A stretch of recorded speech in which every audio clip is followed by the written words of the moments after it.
Dapat lang yun. Dapat lang na magalit sila. Gusto ko lang iklaro na magalit kayo kay Asval at wag kay Neil Sese. Ayan. In defense naman to Neil, gusto ko rin sabihin sa kanya na napakahusay ng aktor. Pero yung role talaga ni Asval sobrang hindi dapat patawarin eh. Dahil kung ako kahit hindi ako nanay ni Mira, tsaka hindi ako magulang ni Lyra, talagang kung makita ko siya, pupugutan ko siya ng ulo, tapos yung ulo niya itutusok ko sa stick.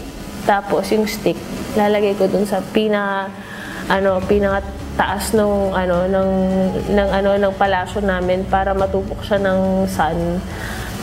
Matunaw siya doon. Pero habang buhay pa siya, dapat buhay siya habang pugot yung ulo niya para maramdaman niya yung sakit. Ganun.